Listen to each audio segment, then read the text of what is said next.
Let me begin today's story with something simple. A cup, just a regular cup of water. It might weigh half a kilo or maybe 16 ounces. Not particularly heavy, right? You lift it for a few seconds, it feels fine. A minute, maybe a little tension in your arm. Hold it for 10 minutes, your muscles begin to shake.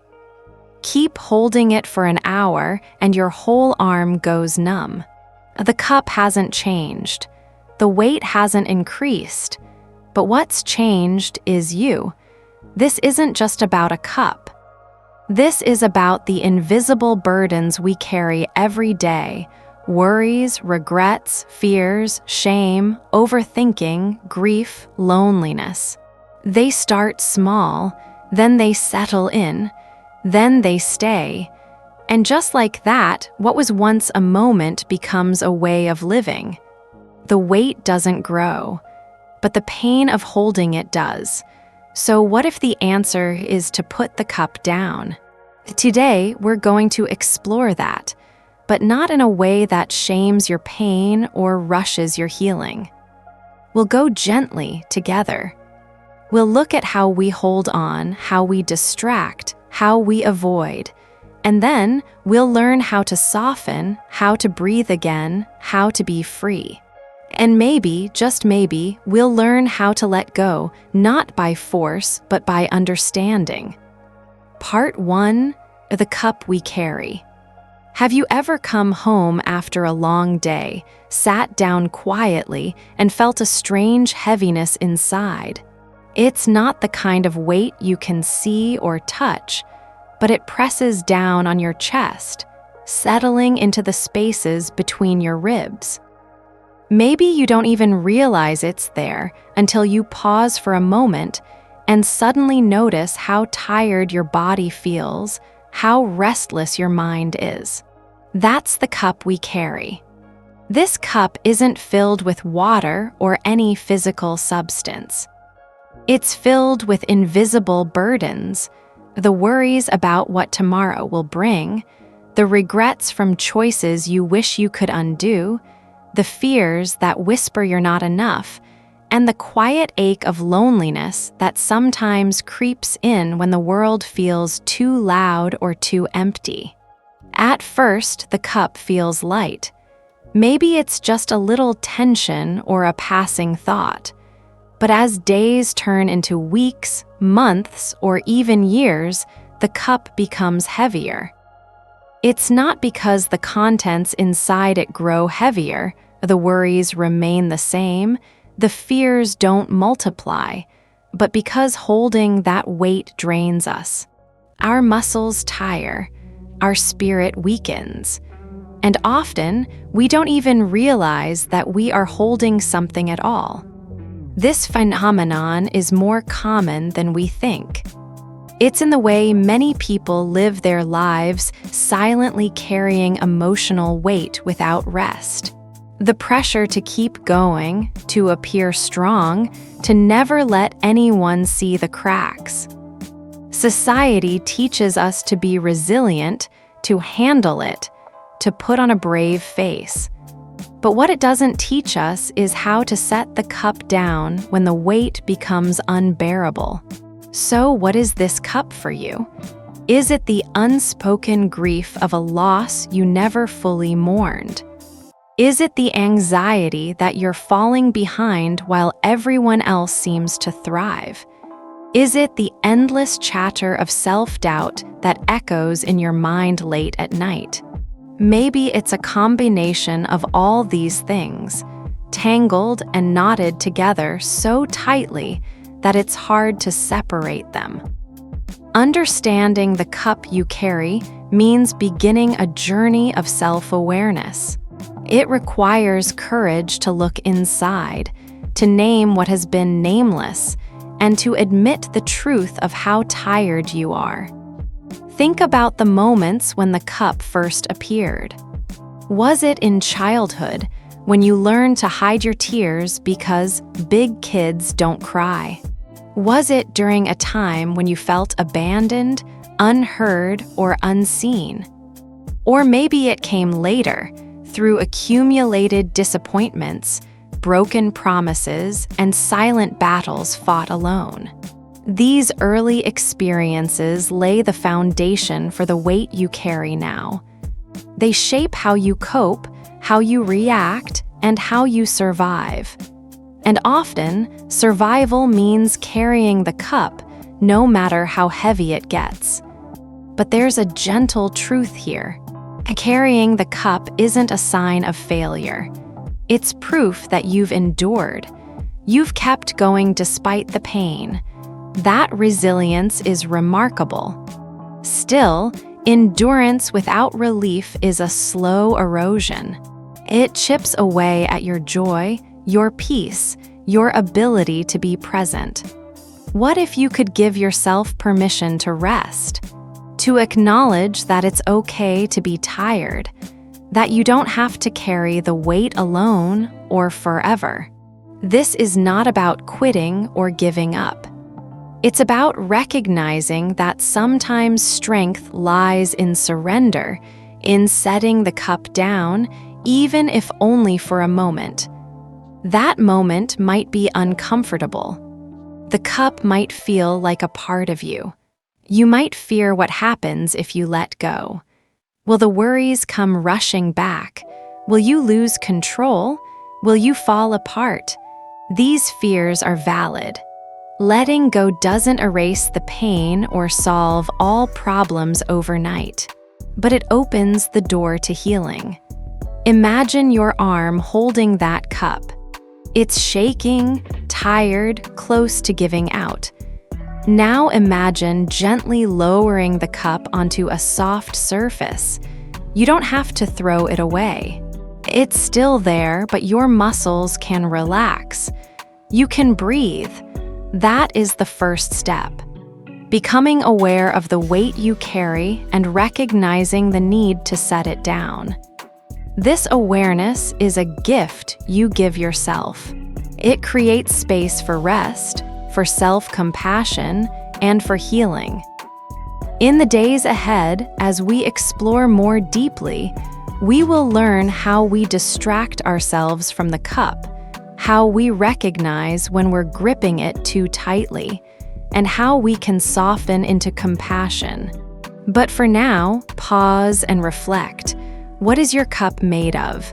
How long have you been holding it? What would it feel like to set it down, even for just a moment? Take a deep breath and hold that question gently. You're beginning a journey that many have walked before you. You are not alone.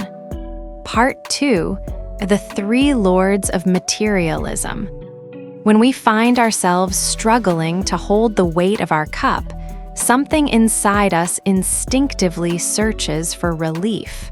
That search can lead us down many paths, some healing, some distracting, and some deeply entrenched in patterns we may not even realize. In the wisdom of Pema Chödrön, a remarkable teacher of mindfulness and compassion, there is a profound teaching about what she calls the 3 Lords of Materialism. These lords are not gods to worship, but rather forces to recognize, ways we habitually seek comfort, security, and escape from our inner pain. Understanding these lords can shine a gentle light on why we sometimes keep holding the cup, even when it weighs us down. It helps us see the patterns, the disguises, and the illusions that keep us trapped. Let's meet them one by one. The first Lord, the Lord of Form. This Lord rules over the physical, the things we can touch, see, and consume. When life feels overwhelming, we often reach outward to the world around us. We grasp for things that promise distraction or relief. Phones become our companions, endlessly scrolling through social media feeds filled with curated images of joy and success, a bittersweet escape from our own reality.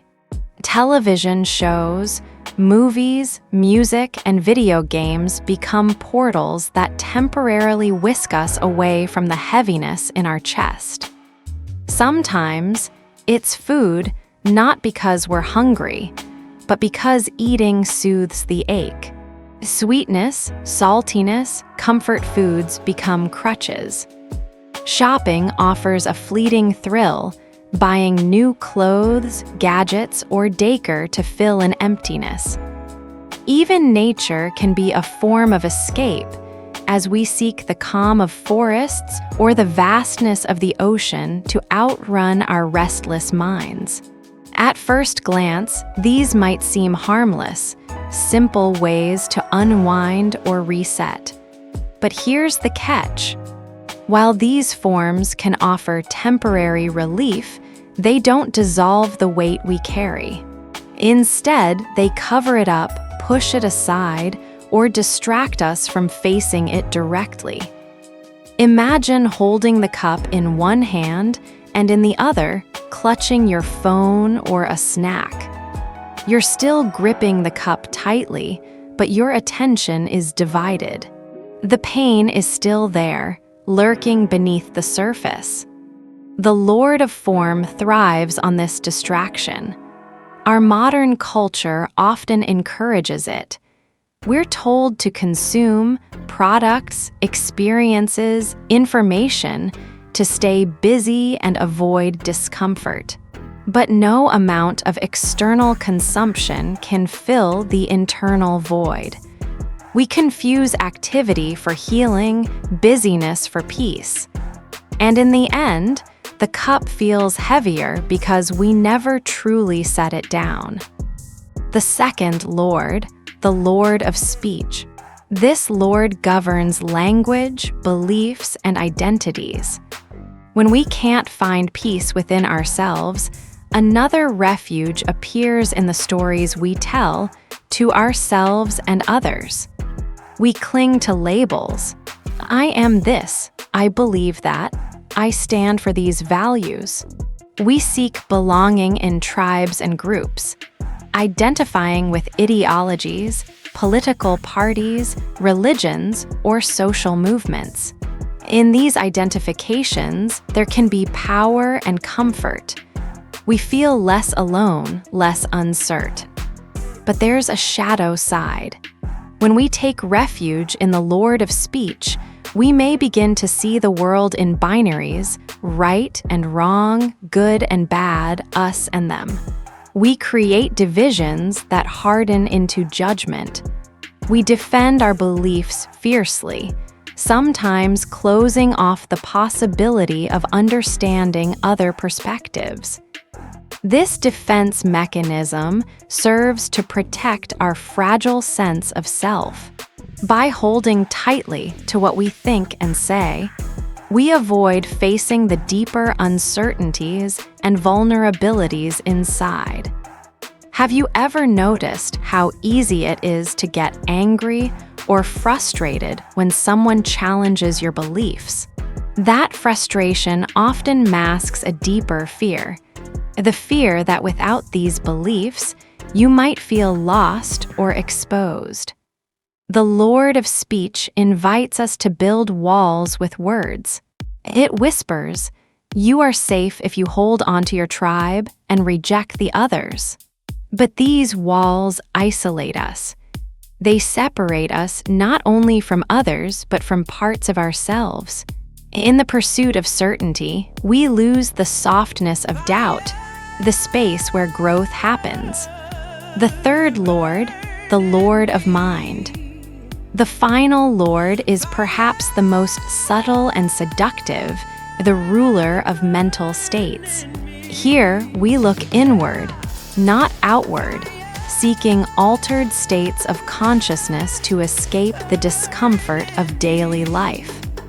It might be the pursuit of spiritual highs through meditation or intense practices, not to be present, but to run away from pain.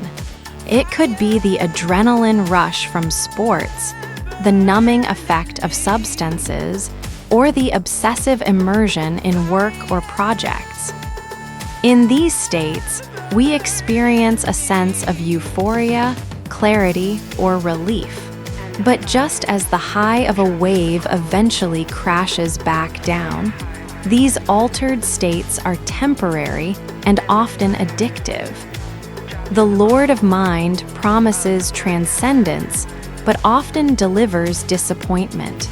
Pema Chödrön says, "What goes up must come down." When we rely on these mental escapes, we set ourselves up for cycles of craving and avoidance. We run from the ordinary, mundane moments of life that actually hold the keys to healing, presence, acceptance, and stillness, seeing the Lords in our lives. Recognizing these Lords is not about guilt or blame. It's about compassionately seeing the ways we try to survive when we're overwhelmed. We all have moments of reaching for our phones when anxious. We all have beliefs we hold tightly to feel secure. We all seek moments of escape through work, entertainment, or spiritual practice. These are human responses to suffering. The key is awareness.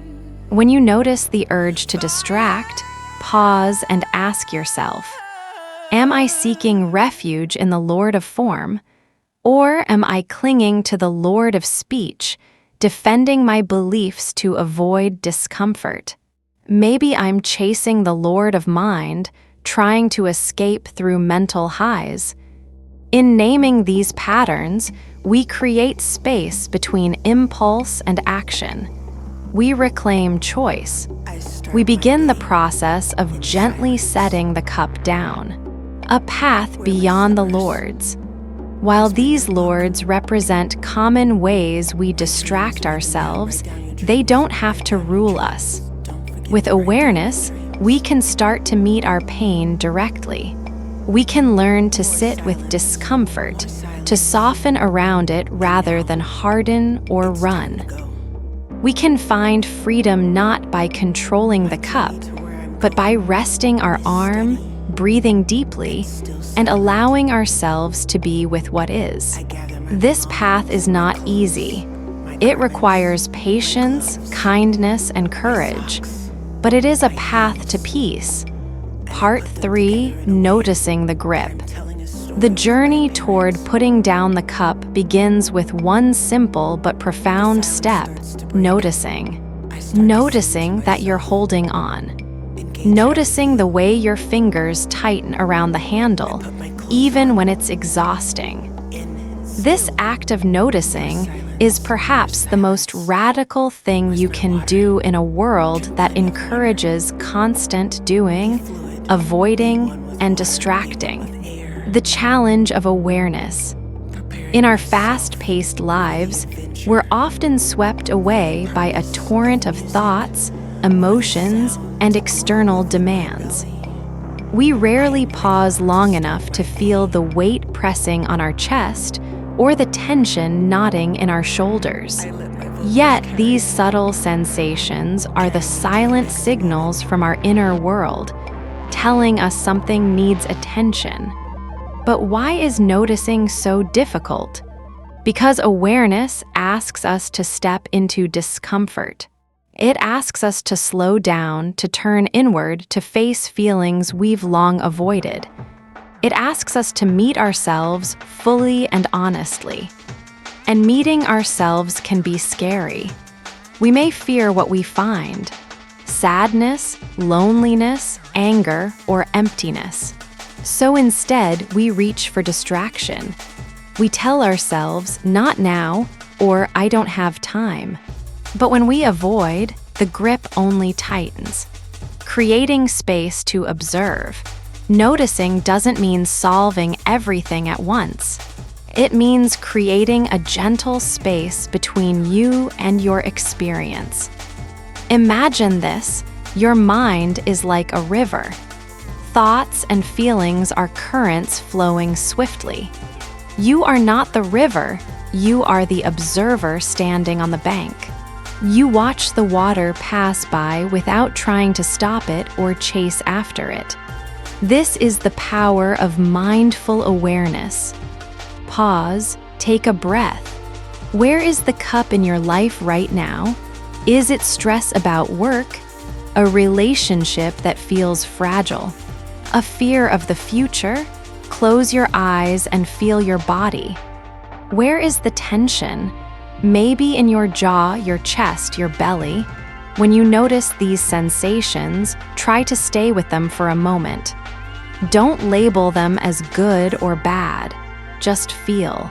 This simple act begins to loosen the grip, naming the distraction. Once you notice the discomfort, you might also notice the urge to escape. The mind might say, I want to check my phone. I should watch something to feel better. I need to tell someone how unfair this is. I want to push myself harder to prove I'm okay. This is normal. It's the habitual pattern trying to keep the cup held up. Here, where naming helps. When you catch yourself reaching for distraction, say quietly, this is the Lord of form, and this is the Lord of speech, and this is the Lord of mind. Naming is powerful because it shines a light on what was hidden in darkness. It transforms unconscious reaction into conscious choice. You might find that simply naming the pattern weakens its hold. The gift of curiosity.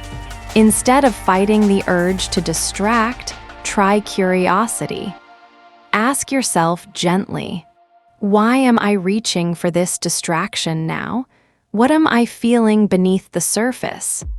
What story am I telling myself about this feeling? What might happen if I let the feeling be without trying to change it? Curiosity opens the door to understanding. It invites compassion instead of judgment.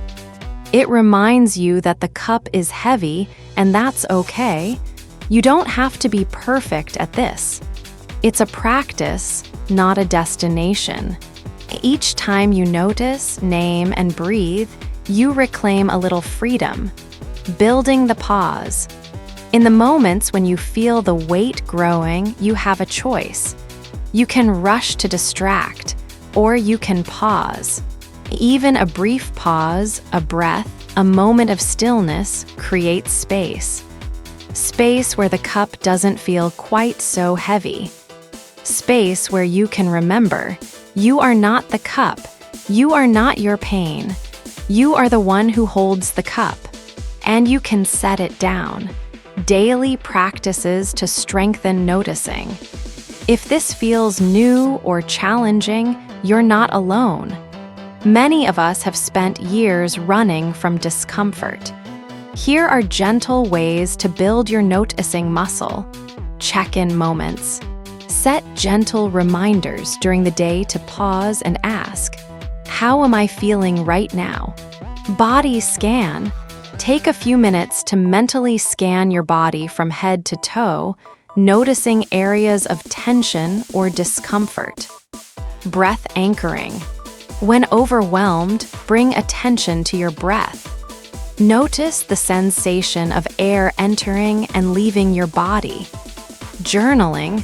Write down what you notice without censoring. This can bring clarity and release. Mindful observation. Choose a daily activity, like washing dishes or walking, and practice being fully present with the sensations. The compassionate witness.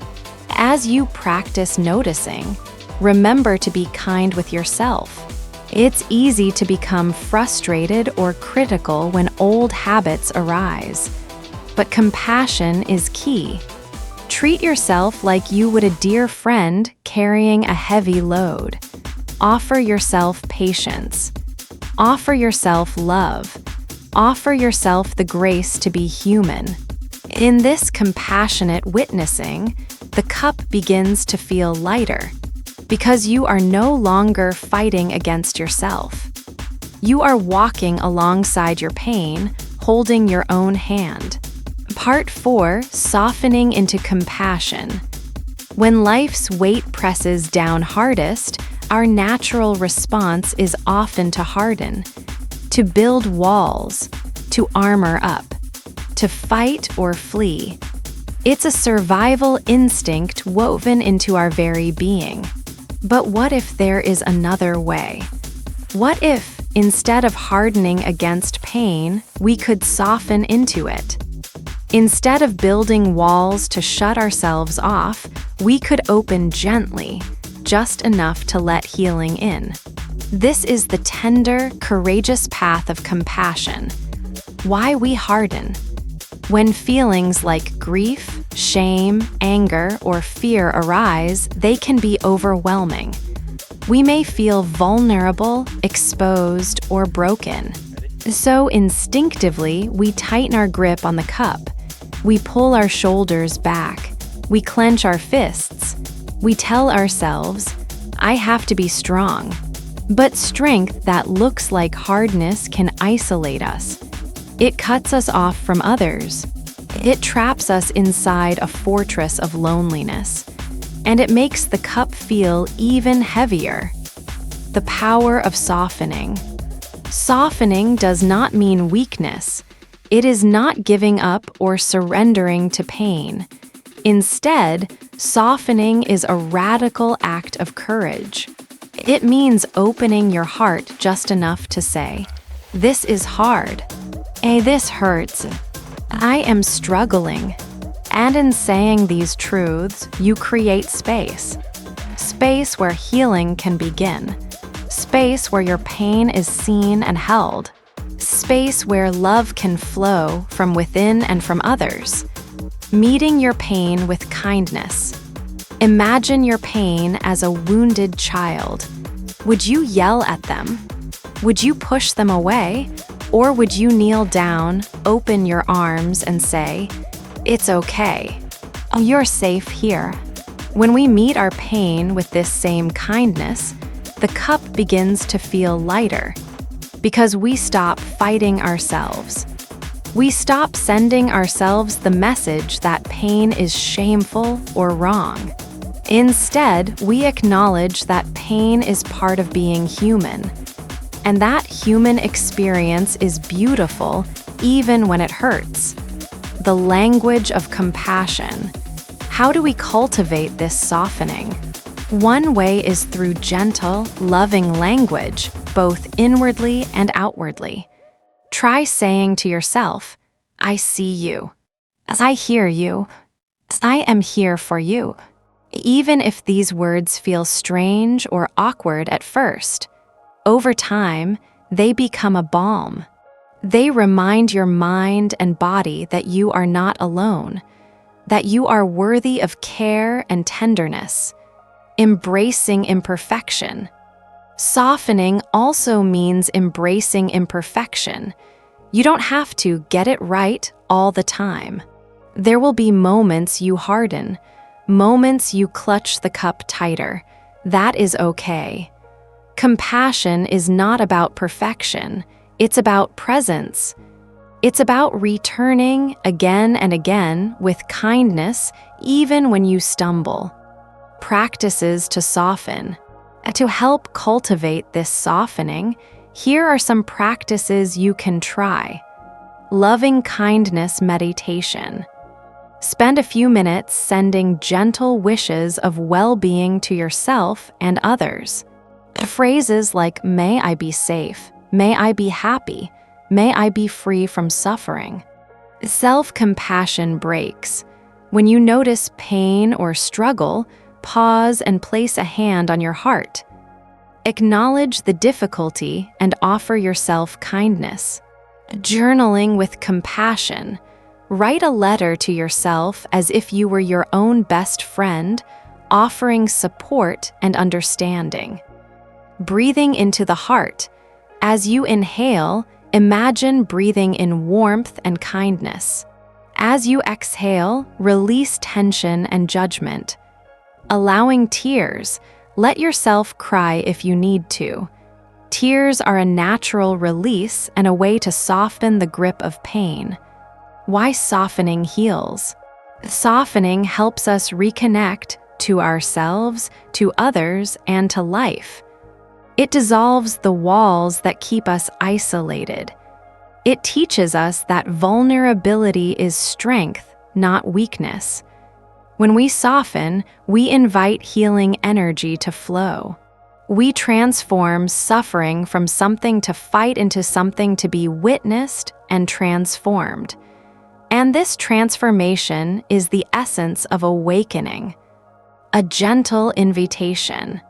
So, when you feel the cup growing heavy, when the pain rises like a storm inside you, remember this. You don't have to carry it alone. You don't have to armor yourself against the world. You can soften, you can breathe, you can rest. And in that softness, you will find your power. Closing thoughts on compassion. Every act of self-compassion is a small revolution against the harshness of the world. It is a reclaiming of your humanity. A way of saying, I matter, my feelings matter, my story matters. And as you nurture this compassion within, the cup becomes lighter. Not because the burdens disappear overnight, but because you learn to hold them with grace, to walk through the fire without being consumed, to live fully, deeply, and tenderly.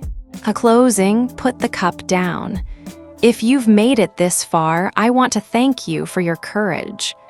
This isn't easy work, to feel, to stay, to not run. But every moment you pause and notice, every time you breathe and soften, every time you name the cup, you're healing. You don't have to throw the cup away. You don't have to fix everything overnight. You just have to rest your arm for a moment, for a breath, for today. And in doing so, you create space for joy, for peace, for you. If this resonated with you, I invite you to share in the comments. Which of the 3 Lords do you turn to most? What's your cup right now? If you feel called, subscribe. This space is for you, a home for healing, reflection, and gentle truth. Until next time, put the cup down. You deserve rest. You deserve peace. You deserve to come home to yourself.